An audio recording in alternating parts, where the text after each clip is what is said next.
you love tea? I do. So I went to Sri Lanka for a cuppa. I had cuppas in the low, mid, and high countries, and in fact I even attended the Dilmah School of Tea. But Sri Lanka isn't just tea. It's also UNESCO World Heritage Sites, beautiful beaches, abundant wildlife, amazing food, rubies, sapphires, toddy tappers, temples, and tuk-tuks. And I love tuk-tuks.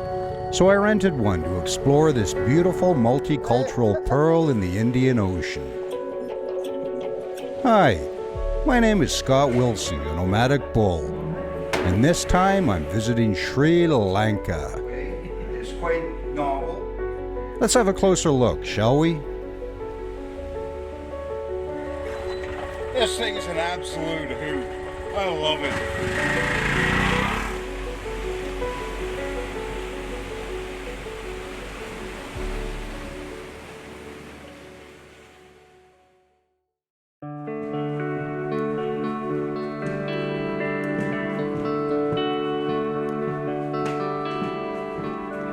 It was a beautiful morning, so I left the warmth and old world charm of the Grand Hotel to explore the grounds and the immediate surroundings to get a feel for the heart of tea country.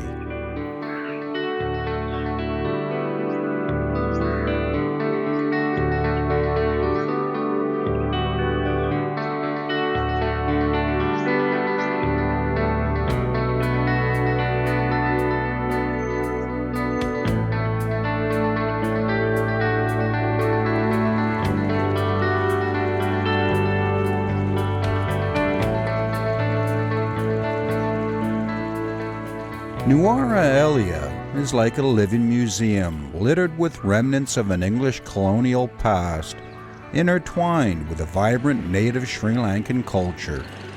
It was an exciting mix. We were officially in the high country now, which explained the cooler temperature. And the briskness of the morning air was in stark contrast to the humid coastal areas we'd left behind. It was easy to understand why the Brits chose Nuwara Eliya to set up shop in the high country, as the weather reflected that of their homeland. But they were gone now, as we were in Sri Lanka. Not Ceylon.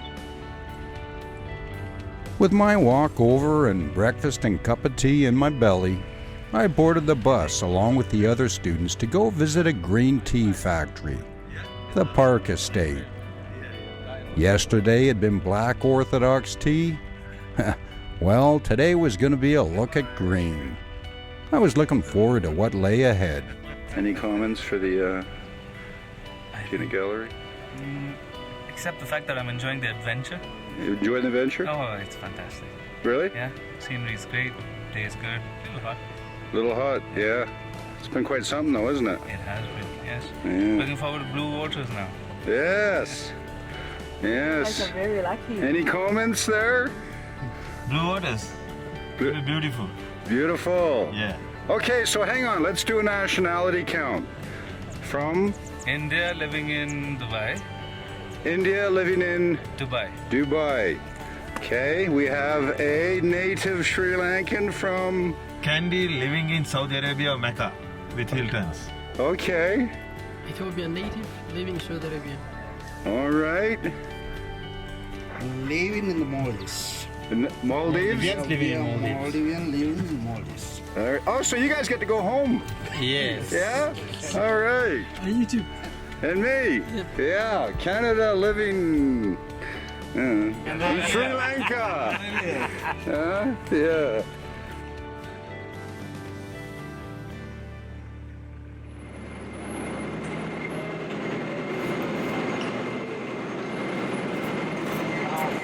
What you all saw earlier yesterday was the black tea manufacture, the orthodox traditional black tea manufacture. Now, in Park Estate, we have the Chinese green tea, which is by pan frying, right?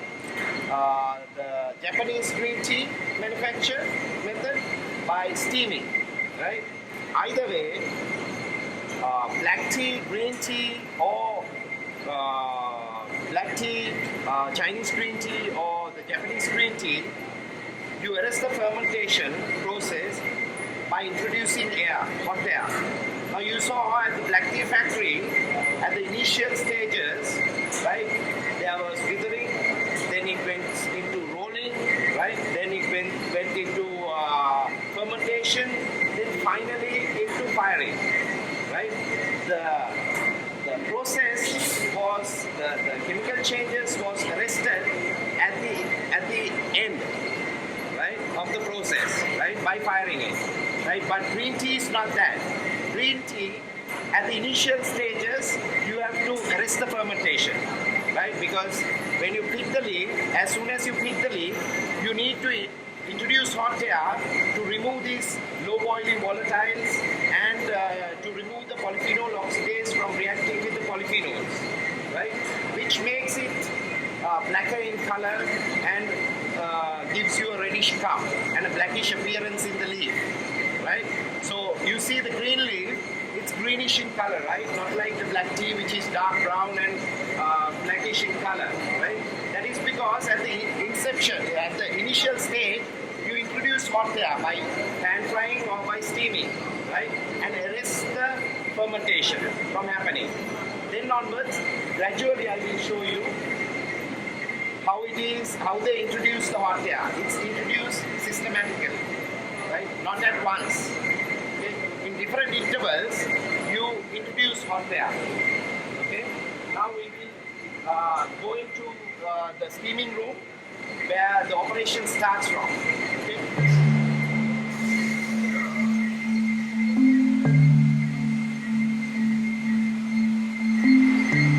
Now what happens here, as I was explaining, at the initial stage you need to introduce the hot air, right? Now this is the steaming process. This is the Japanese manufacturing method, right? So the green leaf is transported to the factory and then fed through this system, through the conveyor to the steamer, right? So the green leaf contains about 73-75% moisture. Okay? Then once it goes through the conveyor, it's evenly spreaded with the spreader and then feeds onto the steamer. Right? Steamer will hold it for about 30 seconds. Right? At a temperature of 190 Fahrenheit. Exhaust temperature. Right? So when the leaf goes from here, it has 75% moisture. Due to the steaming process, right, it will increase moisture. It will have about 80% moisture content. Then it comes out of the steamer within 30 seconds, right? Not longer than 30 seconds, right? So you introduce the hot air in the steamer.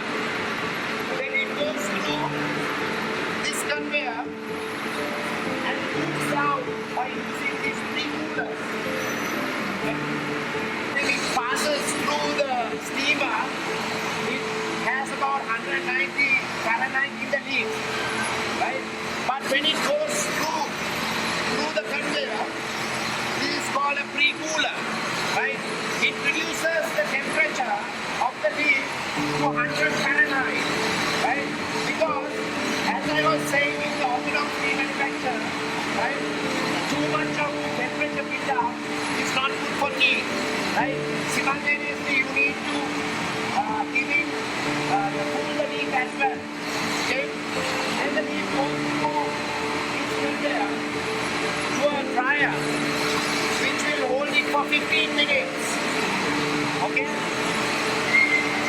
And it will pass through that dryer at a temperature of 120. Okay, this is the second firing method, right, during the process. Now you all saw it went under the steamer, then the one big dryer, then the moon rollers, then it comes to the second dryer, okay? Here the leaf which was twisted, right, in the moon rollers are then transported through this conveyor and fed to this dryer, okay? It undergoes 15 minutes again, right, at a temperature, high temperature of 230 Fahrenheit, right. So when it comes from there, it contains about 70% moisture, right, from the first dryer. So this will reduce it up to 36% moisture. It is done to reduce the moisture systematically. Unlike the black tea manufacturer, what you saw at the end, they totally take out the moisture and at the dry mouth. That means after the drying process, it has about 3% moisture, 3.5% moisture. Here, at the second pass also, it will contain about 35% moisture, right? That is because it goes through another drying process in the Balti machine, which you find there, which keeps on turning, right? So once this is done, the leaf is then transported to that, and it will keep on rotating like this for 12 to 14 hours under a temperature of 100 Fahrenheit. Okay, this is done mainly to get a proper twist, a proper polish. What you see in the green tea is polished, and it has a shotty appearance, a small grainy appearance. So what you see here is after what goes in that. After going through that, it becomes like this. After the Balti machine, the fire tea, the Balti tea is brought to this particular machine to separate the gunpowder. The shortier, smaller, curlier leaf separate. You use this machine. This machine has two different layers of measures, separating it according to its size. Now this tea which went under this machine comes in two different sizes depending on the mesh, right? This is much larger particle size, which more curlier, this is more finer. What's gunpowder? This is gunpowder.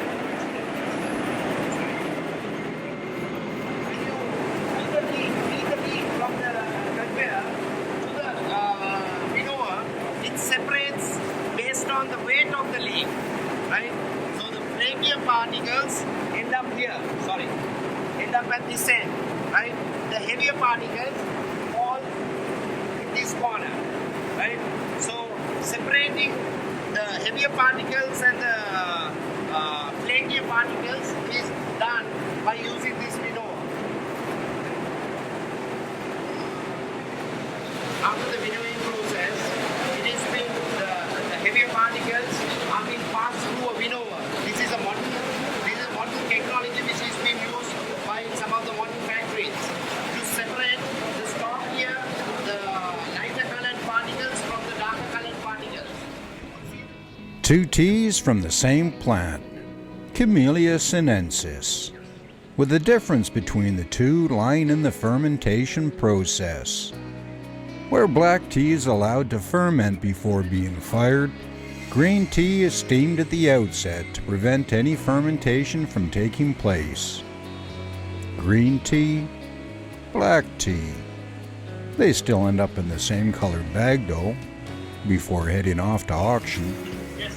And as for us, well, we were back off to the Grand Hotel for lunch.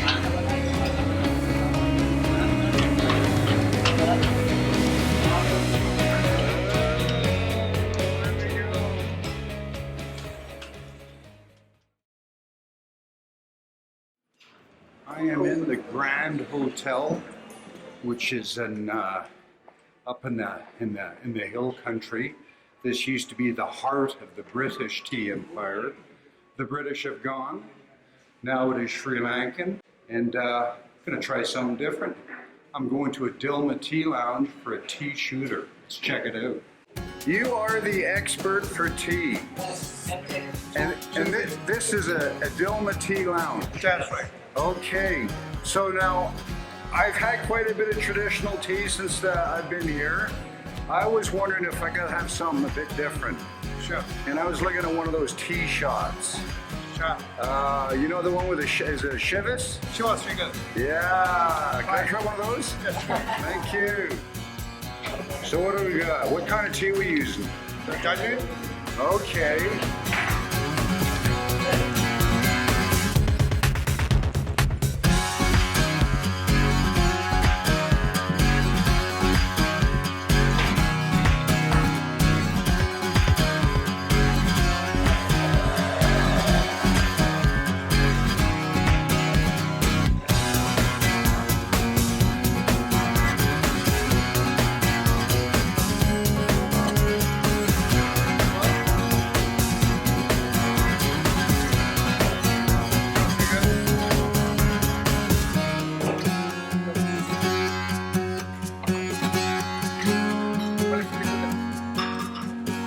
All right, here we go.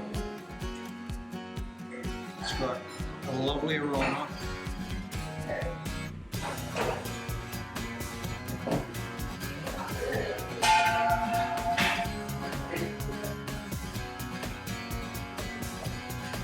Oh, that's good. That'll warm me up on a cold winter day. Oh man, can you taste the Chivas? Woo! Oh, this is good. Very sweat now. I'm turning red. You ever think that?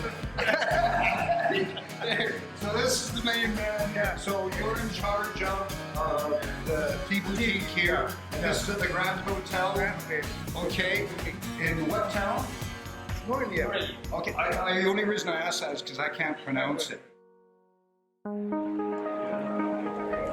It was time to part company with the Dilmah School of Tea.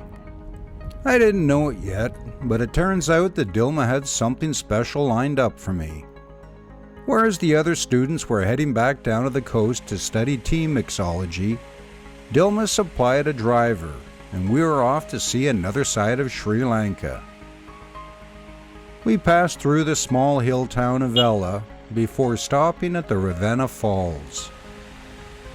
The falls were magnificent, and had transformed in the span of 2 hours from a normal white ribbon of water snaking through the hills to a muddy brown torrent of access that highlighted how quickly the weather could change and how much water could fall from the skies at any given time.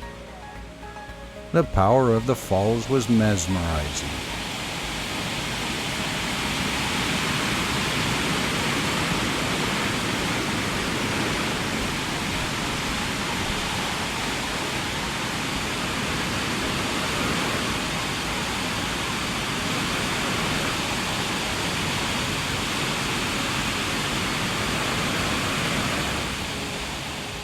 After the falls, we continued on our way and dropped down from the hills as night set in and the water continued to make its presence felt. We were heading for Udawalawa National Park, where we checked in at the Grand Udawalawa Safari Resort. Okay, I've arrived. It's been a long day. It's been a fantastic day.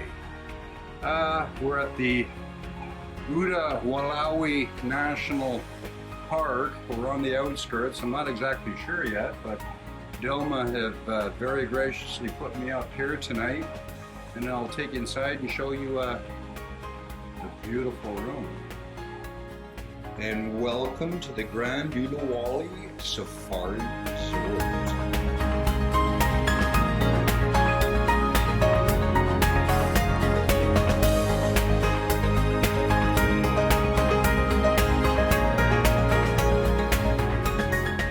This is absolutely beautiful.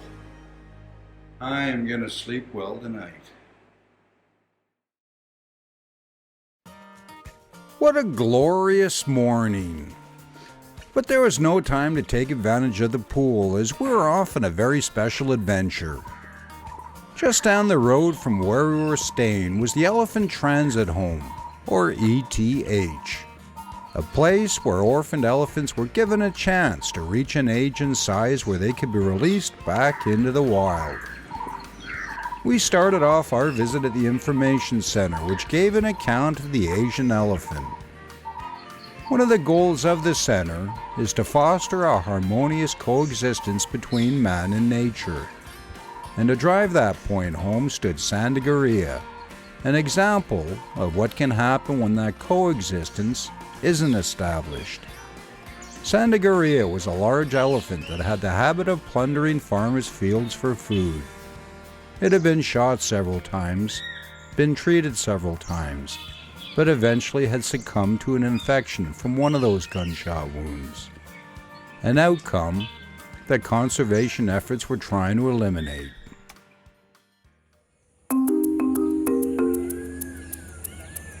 From the information center, it was off for feeding time. What a blast! Who can resist the rushed canter of a baby elephant heading for food? Not me. And it's quite a slick affair. The elephants are held back in an enclosure, then released a few at a time to head over to the milk bay where they're funneled powdered milk. And do they ever go through a lot of it? To help supply that milk, ETH admissions go toward the running of the home, and tourists can also give additional donations that go toward further milk purchases.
And after their milk, they got to work in some roughage.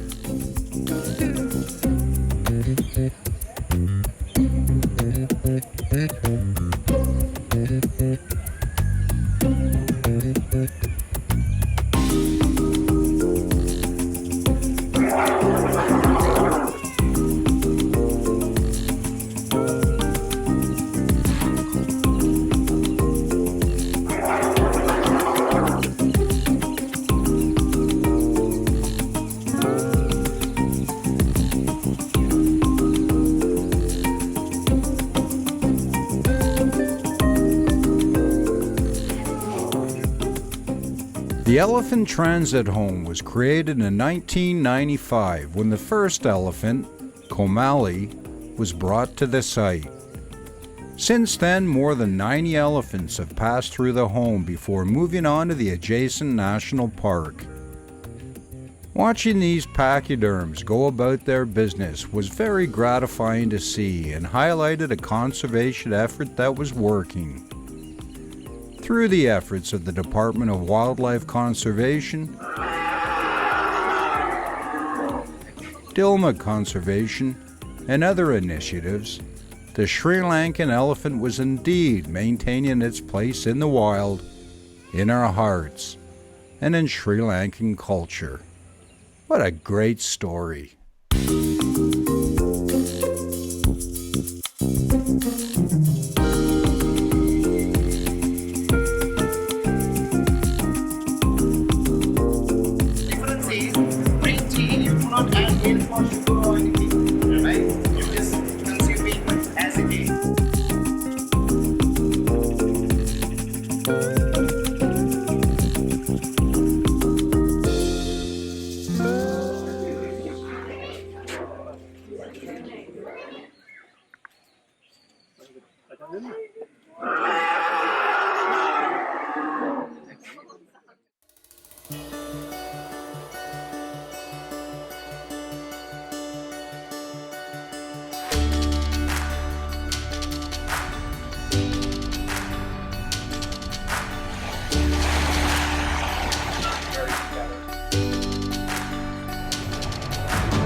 Why is it that whenever we feel the need to go somewhere exotic, we get on a plane and leave?